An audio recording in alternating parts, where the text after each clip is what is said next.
Good evening and thank you for joining us on The Big Story tonight. My name is Sharon Momanyi. Kenya has joined the League of Oil-Producing Countries. This is after trucks loaded with Ali oil from Lokichar in Turkana County were flagged off in a colorful ceremony presided over by President Uhuru Kenyatta yesterday. The oil transportation comes nearly 6 years after oil was first discovered in Turkana. But it is time for Kenya to make merry over her black gold? Well, it depends on who you ask. But on The Big Story tonight, we shall tell you how and when Kenya is expected to start raking in revenues from oil. We shall also tell you if the oil that is currently in crude form will overcome market forces and become a competitive export commodity for Kenya. When President Uhuru Kenyatta flagged off the trucks from Lokichar, he termed oil as a blessing with far-reaching benefits. The president's remarks open The Big Story tonight.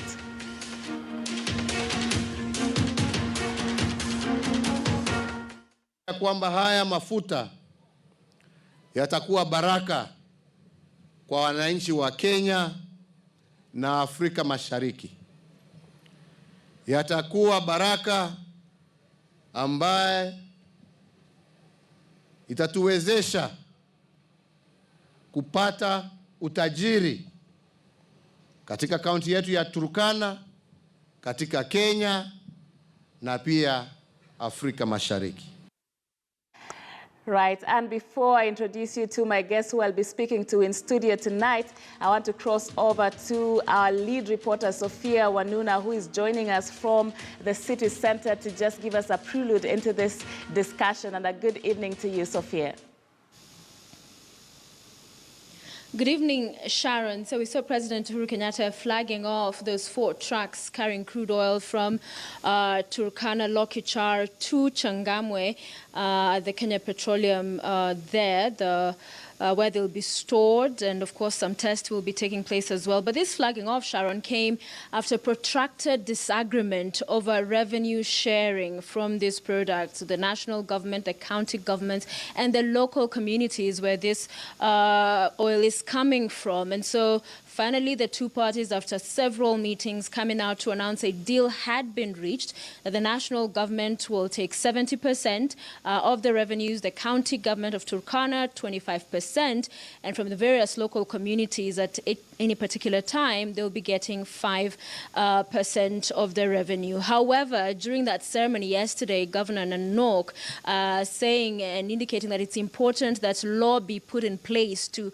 capture this so that it's not just words and promises, but in fact it's reflected in law. But tonight I want to talk to a man who has more perspectives in as far as this conversation is concerned and what we need to look out for, because many are excited about this discovery and that Kenya is already now ready to export oil.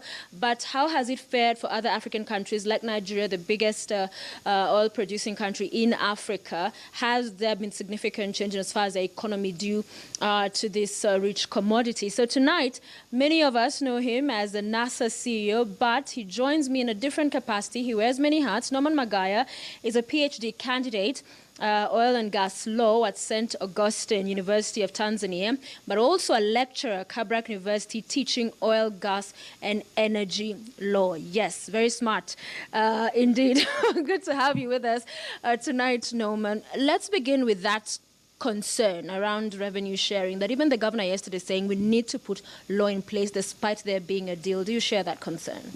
I think I've warned before in different forums that we needed to be very careful with how we start, because oil production is a journey, and how you start that journey impacts how that journey will be traveled, how the benefits will be shared, and how overall it improves the economy of the country.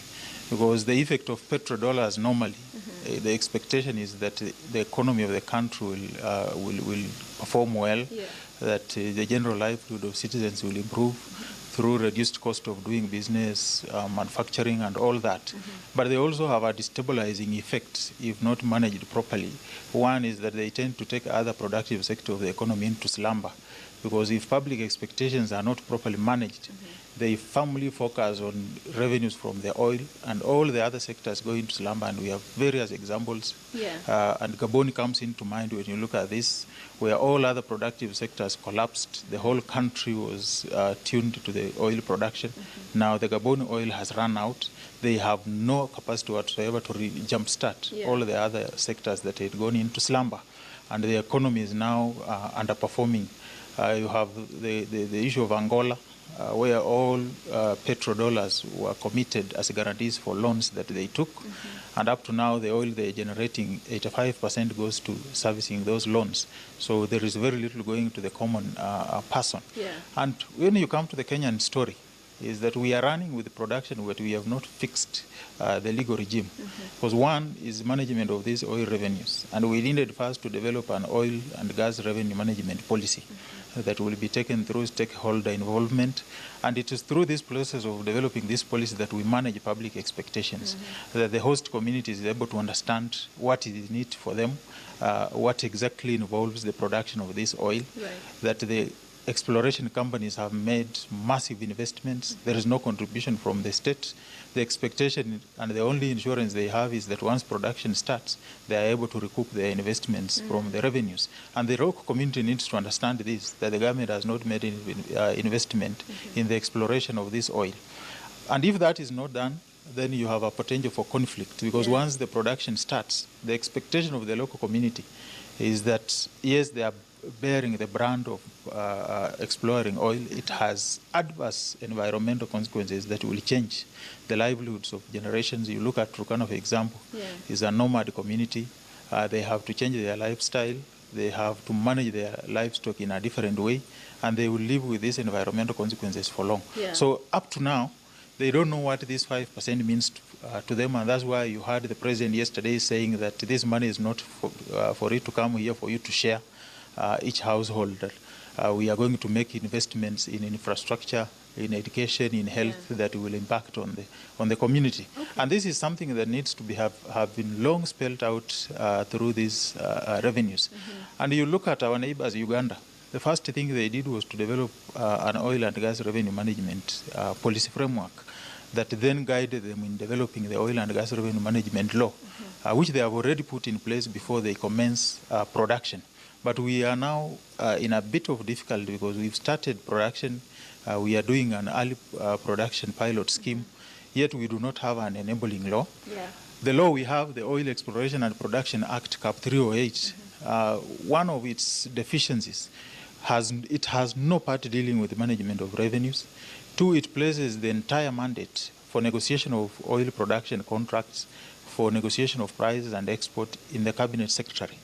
Now, part of its problem is that it provides that these production sharing agreements be kept as a secret. Now, this is a relic of the yesteryears. The international blueprints nowadays require that there must be full disclosure right from the time of negotiation and the conclusion of those contracts, that it must be known to the country what the state is getting into. Because if you look at Article 69 of the Kenyan Constitution, all mineral resources are vested in the state. And when the state is negotiating, it does so on behalf of the people. Article 10 requires that there must be transparency and accountability in all its affairs.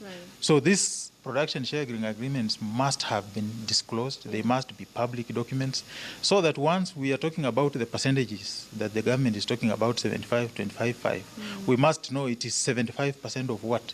Because remember that in most model production sharing agreements, in the first year of production, the oil exploration company takes 80% as a recoup of its investment and expenses. The state takes 20%.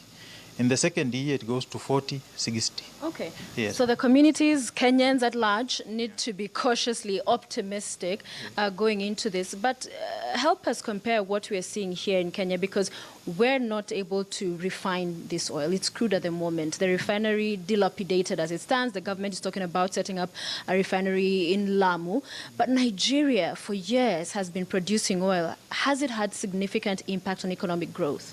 Actually, one of the salient features of the Nigerian oil story is that Nigeria constantly faces shortages. Most petrol stations are normally out of petrol most days, yet it's a leading country in production of oil. But if you look at it, at the time they struck oil, in the 1960s, the Nigerian GDP was just around 126 billion shillings. Then they have done that 40 years down the line. Their GDP is 156, just a marked improvement of around 30 percentage points. The unemployment rate at the time of commencement of exploration was 16% of the Nigerian economy. Today, unemployment rate is 56%. Then you go to the Niger Delta story, and it's a question of mismanagement of oil revenues, because for many times, the production sharing agreements were kept secret. They entered into back deals with the oil exploration companies, where oil revenues were deposited in accounts of individual state officials in Washington and in Citibank in the UK, so that what eventually hit the national treasury in Nigeria were just leftovers. And that therein lies the danger, because oil has different components of revenue. Right. If you are making agreement for sharing of revenue, you must disclose to the nation. Okay. Are you sharing bonus? Are you sharing direct revenues? Are you sharing royalties? Okay. Now, if you look at the way the World Bank has attempted to manage the production in Niger, they have made a collaborative effort by generating an oil pipeline running from Niger to all through to Cameroon to hit the coastal area for export. Part of the deficiencies of that agreement was that it only provided for mining of oil and export from specific wells. Yeah. Now, over the years, Niger has struck more oil in different wells. That oil is not covered by that agreement. Right. Two, that agreement was specific to direct revenues. Okay. For the past 10 years, that experiment has been in place. It has earned 4 times in bonuses and royalties, dwarfing what was meant to be managed transparently. So when we talk about these percentages that the state is talking about, there must be disclosure.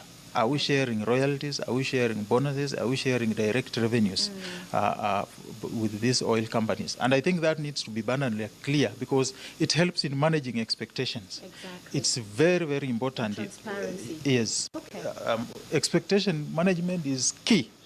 Because so avoid the bloodshed. Yes, because of the host. And if you look at most oil production areas across Africa, they have come from marginalized regions where conflict is a way of life. The communities are armed, and it's the same story here with the Turkana. And you can see, even with the state declaring that they have struck an agreement with the Turkana County government, that is not the vibe you are hearing from the common Mwananchi in Turkana. That's why you heard the Turkana leadership saying we will go back and talk to the people. Okay. We should have done that before we announce, so that the community is part and parcel of this process. Right. And that's where we have failed to manage expectation, and we may pay a very heavy price if we don't go back and correct this. Okay. Yeah. Many thanks. Thank you so much. Norman Magaya is a gas and oil lecturer and also a PhD candidate, clearly very well versed with the issues around this subject, and it's one we'll continue to follow this story. But of course, Sharon, it's back to you for the rest of the conversation tonight. All right, many thanks, Sophia Wanuna there, just creating a very good prelude to our discussion tonight and raising some concerns even with that conversation that he had there with Mr. Magaya. Now, on the big story tonight, I shall be talking to Brian Muruki, who is the country manager and country chairman for Royal Dutch Shell. Brian is also the current chairman of the Kenya Oil and Gas Association. And also joining the program from our Kisumu studio is GEM Member of Parliament and a member of the Energy Committee, Elisha Odhiambo. I also have another member of the National Assembly Energy Committee, Honorable Abdi Karim Mohammed, who is here in studio with me. And many thanks, gentlemen, for joining us for this conversation tonight. And I just want to get a quick reaction from some of the concerns that we've had there from the conversation that Sophia had with Mr. Magaya. And first, he says that we have sort of jumped the gun in how this process has, taken off, saying that we should have started by first having in place an oil and gas revenue management policy. And I just want to start with you, Mr. Mohammed, here with me in studio, on your reaction to that. Do you think we started the wrong way going about this? Thank you very much, Sharon. I think it's late. We have already started, and we're already on the ground. And this was there before us, before even I became a member of parliament. And now is the best thing is to continue from where we are. even as we continue from where we are, do you think we have proper legislation? The concern has been to really know even about the revenue sharing. Is the 75, 20, and 5%, kind of sharing policy, do you think it's, fair enough for all people who are concerned? The most important thing, I think, when we came into the parliament, this is the 12th parliament. The 11th parliament have tried, and it didn't went through with the bill. But I'm lucky to be a member of Energy Committee, and we were on the ground to do a public participation. So I was in Lokichar, and the Turkanas and the Turkana community were asking for, they were telling us the only way we can transport the oil from Turkana is to remove the camping, which the president agreed later. And I think, so far, I think it's okay. Right. And I want to bring in Honorable Odhiambo, who is joining us from our Kisumu studios on that same conversation.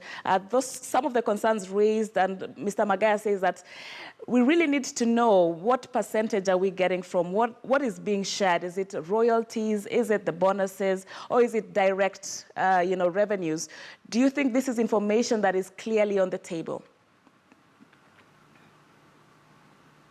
I think we are optimistic as a country. I know for sure that what we are sharing is what is left after everything else has been done. What we must realize, the production and exploration cost is very high. And many countries have gone this direction. I want to put a record. Uganda discovered oil in 2009. Kenya discovered oil in 2012. And you can see in 2018, we are able to move. We are going to move about 750 barrels with five trucks to Mombasa. We are required to move about 400,000 barrels, which we are able to move in 200 days. So that will be enough for a ship, so we can get into a commercial level of attracting clients who can buy it. Oil exploration and production is a long process. What we have in Lokichang is about 80,000 barrels. I think the decision that the president had to take, do we keep the 80,000 barrels and build more storage capacity, or do we ship this to Mombasa so that we can finish the exploration trials? Because as you ship, then you are able to determine the capacity of the well. How much does the well hold? Our legislation as a National Assembly, we gave provisions. And we considered that 75% would remain in the country, and 20% to the county, and 5% to the community. Our consideration was based on a mere fact that other counties can equally produce other minerals. It is important that we have uniform legislation that will help all Kenyans all over. Considering that the Rift Valley is producing geothermal wells, considering that my constituency as Game is going to be able to produce gold, considering that Lamu will be able to produce gas. As Parliament, then we need a uniform legislation that will be able to help Kenya for posterity, not just for Turkana. Right, right. And right, let me bring in Mr. Muriuki, and thank you for joining us from the private sector perspective. And just from a ordinary Kenyan kind of perspective, we'd want to know, we witnessed that historic event yesterday, the first trucks with oil just flagged off to take it to the, storage in Mombasa. What can we expect in terms of economic growth, in terms of how this is going to change our lives as Kenyans? Thank you very much. I think the first thing to be clear is the early oil pilot scheme is not a commercial venture. Right. The whole idea about the early oil pilot scheme is to enable the joint venture partners in Lokichar to be able to do extended well tests, to be able to understand the reservoirs better, to be able to understand the production rates from those reservoirs, and over and above that, to also build technical capabilities, but also logistical capabilities, so that as we prepare for full field development. So this venture is really all about preparing ourselves to the point where we get to full field development and production. We currently have moved from a phase of exploration to appraisal, and as we're getting to development, this is a precursor to that. And the other thing that this will do is it enables the barrels of crude oil that we take to Mombasa to see what the commercial viability is. So it is very, very important for us as a nation to be able to say, what are we going to get for this crude oil on the market? Mm-hmm. Right, and rightly put, we are in the exploration, heading to the appraisal stage before we move to development and commercial stage, which is what really many are saying that we need to understand as Kenyans so that we don't expect too much at this point. But the other question that comes up, Mr. Muriuki, is we're going to be exporting this oil in a crude manner. And it brings about all this conversation we've had even in other sectors, like exporting our tea and our coffee, and then we have to import them back more expensive. Why can't we, the question that we'd ask, why can't we, invest in refining the oil here in the country? What are some of those things that we need to understand that makes it difficult? So I think one of the things to understand is refineries in the refining game are a question of economics. Mm-hmm. And what you find is, depending on the rate of production that we will get, we're looking at one region in one area, which is the Lokichar area, circa 60,000 barrels a day when we get to full field development. And when you look at refineries, they are a game of economies of scale. So in order to be economic, you need to have a certain amount of throughput of production going through a refinery. So in the initial stages, while 60,000 barrels a day may seem like a lot of production, it actually comes down to economies of scale when you're refining in country. What we should be aiming for is having good fiscal regime that will encourage more companies to explore, to drill exploration wells, so that we can increase our resource base and we can get to a point where we have enough production in this country that will make refining products within the country, make it economical and make sense for it to do that. Right. I think the ability to export our crude and to be able to look at what we get on the market for it, whether it's a premium depending on the characteristics of the crude or a demium, is very important in the early stages. And I think that the key here is growing the resource base so that we have enough resources to make refining in country an economies of scale game that makes sense. Right, and that's a good point. When we come back, then we'll be seeking to engage the legislators to find out whether this is a conversation that we are having on different levels, whether we are looking to increase our resource base and, just weigh in on economies of scale. So, but right now we want to take a short break. Don't go too far. We'll come back and have more on this discussion after a very short while. Don't go too far.